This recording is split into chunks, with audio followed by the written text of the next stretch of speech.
Silence in the court. Please all rise for the... Usher, there's no need for any of all that.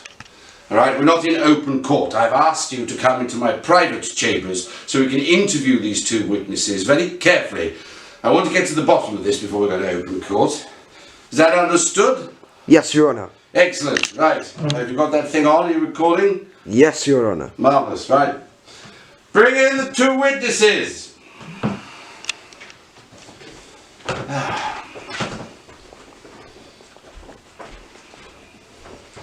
Yes, right. Now, I've asked you to come to my private chambers because I want to get to the bottom of this little matter now.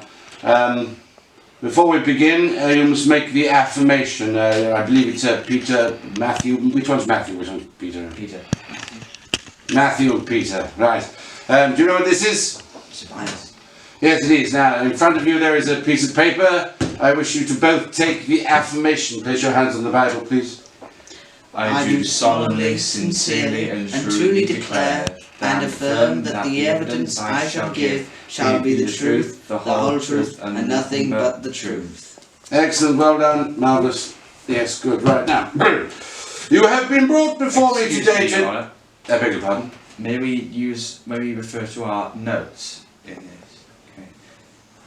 Refer to your notes. We've written down our statements of what's happened, and we wish to refer to ensure they are true. I see.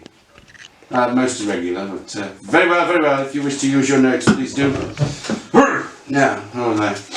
Yes, you have been brought before me today because I gather that you are both witnesses to what happened to Jesus of Nazareth. Is that correct? Yes, sir. Yes, sir. Ah, good, good. Right people, right place, right time. Excellent. Right, and now we have a man in prison. He goes by the name of John, who claims that Jesus of Nazareth, who was crucified only a few months ago, is alive today. Now, not only that, but John claims that Jesus is in fact king. Now, even after he was flogged, John still claimed that Jesus is king. So we definitely need to get to the bottom of this. Now, as far as I'm concerned, and I want you both to understand this, there is only one king, and that is the Emperor Tiberius. Are we understood? Yeah. Excellent. Now, Peter. Peter? Oh, sorry, Peter. Now, Peter, tell us what you saw after Jesus was crucified by the Roman execution squad. I saw Jesus' dead body placed in an unused tomb and then a large stone rolled across the entrance. I also saw Roman guards standing outside the tomb. Yes, yes, yes. Yes, absolutely correct. I thought so. Anything else? Carry on.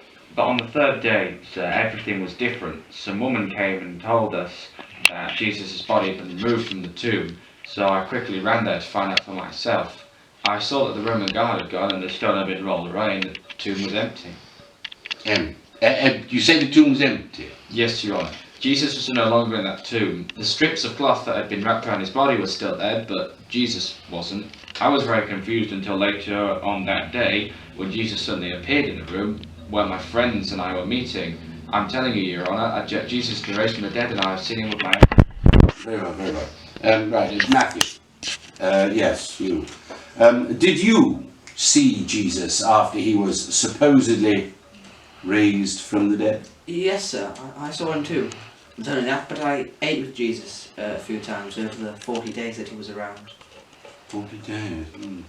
You see, the strange thing about this case is, and that's why I've asked to speak to you in my private chambers here, is that Jesus cannot be found anywhere.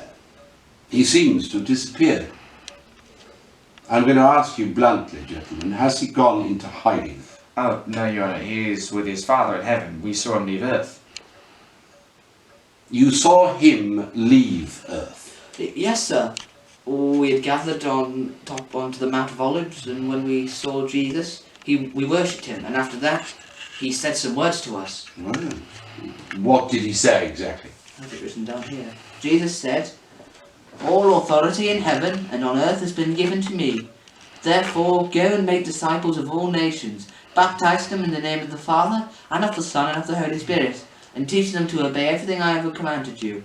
and surely I am with you always, to the very end of the age. Jesus also told us we were to wait in Jerusalem until he gave us the gift of his Holy Spirit.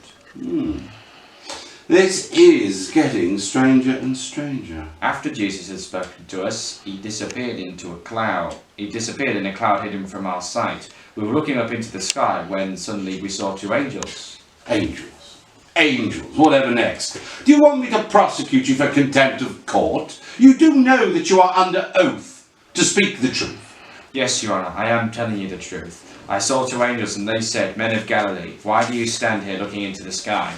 This same Jesus who has been taken from you into heaven will come back in the same way that you have seen him go into heaven. I see.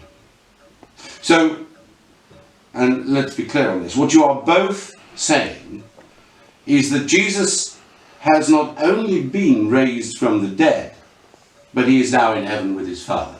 Yes, Your Honour. We are witnesses to those facts. Interesting indeed. Perhaps John, our prisoner, is right then, in claiming that Jesus is king. Well, case dismissed.